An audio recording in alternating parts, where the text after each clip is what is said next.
കോടികൾ ലാഭമുണ്ടാക്കിയതായി വാർത്തകൾ വരുമ്പോഴും ദിവസവേതനക്കാരായ ജീവനക്കാർക്ക് 45 ദിവസമായിട്ടും ശമ്പളം നൽകാതെ KSRTC അധികാരികളുടെ ഒളിച്ചുകളി. ബദലി നിയമത്തിലൂടെ ജോലിയിൽ പ്രവേശിച്ച ജീവനക്കാരോടാണ് അധികാരികളുടെ അവഗണന. പുതുക്കാട് ഡിപ്പോ ബദലി ഡ്രൈവറാണ് ആരോപണവുമായി രംഗത്തെത്തിയിരിക്കുന്നത്. പുതുക്കാട് ഡിപ്പോയിൽ മാത്രം 15ഓളം ബദലി ജീവനക്കാർ ഉണ്ടെന്നും ജോലി ചെയ്ത ശമ്പളം ലഭിക്കാത്തതിൽ ഇവരുടെ കുടുംബം വലിയ പ്രതിസന്ധിയിലുമാണെന്ന ഗുരുതരമായ ആരോപണമാണ് ഉയർന്നു വരുന്നത്. 15 ദിവസം കൂടുമ്പോൾ ശമ്പളം അക്കൗണ്ടിൽ ലഭിക്കുമെന്നത് വെറും വാഗ്ദാനം മാത്രമായെന്നാണ് ജീവനക്കാർ പറയുന്നത്. 2024 നവംബർ 17 മുതലാണ് പരാതിക്കാരനായ ഡ്രൈവർ ജോലി ചെയ്യുന്നത്. 715 രൂപയാണ് ഉത്തരവ് പ്രകാരം ജീവനക്കാരന് ലഭിക്കേണ്ടത്. ഈ തുക 15 ദിവസം കൂടുമ്പോൾ അക്കൗണ്ടിൽ എത്തുമെന്നതായിരുന്നു വാഗ്ദാനം. എന്നാൽ 45 ദിവസം കഴിഞ്ഞിട്ടും ശമ്പളം ലഭിച്ചിട്ടില്ല എന്നാണ് ആരോപണം.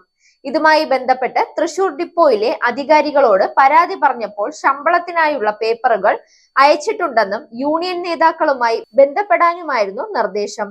തുടർന്ന് പരാതിക്കാരൻ ട്രാൻസ്പോർട്ട് മന്ത്രിയോട് പരാതി പറയാൻ ശ്രമിച്ചെങ്കിലും കാര്യമുണ്ടായിരുന്നില്ലെന്നും ആരോപണമുണ്ട്. മന്ത്രിയെ ഫോണിൽ ബന്ധപ്പെടാൻ ശ്രമിച്ചപ്പോൾ ഗൺമാനാണ് മറുപടി നൽകിയതെന്നാണ് ജീവനക്കാരൻ പറയുന്നത്. ഗൺമാനോട് പരാതി ബോധിപ്പിച്ചപ്പോൾ KSRTCയിലെ മേലധികാരിയുടെ നമ്പർ നൽകുകയും ആ നമ്പറിൽ ബന്ധപ്പെടാൻ ആവശ്യപ്പെടുകയുമായിരുന്നു. തുടർന്ന് മേലധികാരിയെ ബന്ധപ്പെട്ടിട്ടും അവഗണനയുണ്ടായതെന്നാണ് ജീവനക്കാരന്റെ ആരോപണം.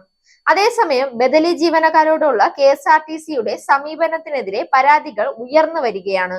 ശബരിമല സ്പെഷ്യൽ സർവീസിനെടുത്ത ജീവനക്കാരെ സെക്യൂരിറ്റി ഡെപ്പോസിറ്റ് ഈടാക്കി ജോലിയിൽ പ്രവേശിച്ച് 7 ദിവസങ്ങൾക്ക് ശേഷം വിട്ടതായുള്ള ആരോപണവും പുറത്തു വരുന്നുണ്ട്. 7 ദിവസത്തെ ശമ്പളവും ലഭിച്ചിട്ടില്ലെന്നാണ് ജീവനക്കാർ ആരോപിച്ചത്. ജോലിക്ക് പ്രവേശിക്കുന്നതിനായി കൈപ്പറ്റിയ സെക്യൂരിറ്റി ഡെപ്പോസിറ്റായ 5000 രൂപയും തിരിച്ചു നൽകാൻ അധികൃതർ തയ്യാറാവുന്നില്ലെന്നായിരുന്നു ആരോപണം.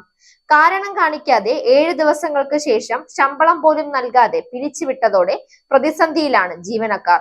പരാതിയുമായി KSRTC അധികൃതരെ കാണാനെത്തിയപ്പോൾ മന്ത്രി ഗണേഷ് കുമാറിനെ കാണാനായിരുന്നു നിർദ്ദേശം. 7 ദിവസത്തിനായി 5000 രൂപ സെക്യൂരിറ്റി ഡെപ്പോസിറ്റ് നൽകി ജോലിക്ക് കയറിയ തങ്ങളെ കബളിപ്പിക്കപ്പെട്ടതായാണ് ജീവനക്കാർ പറയുന്നത്. Zag news, Thiruvananthapuram. നേരിന്റെ വാർത്തകൾ നിങ്ങളുടെ വിരൽത്തുമ്പിലെത്താനായി സാഗ് ന്യൂസ് ചാനൽ സബ്സ്ക്രൈബ് ചെയ്തും ഷെയർ ചെയ്തും ഒരു ശരിയായ മാധ്യമ നിലപാടിനൊപ്പം നിൽക്കാൻ ഞങ്ങൾ നിങ്ങളെ ക്ഷണിക്കുന്നു.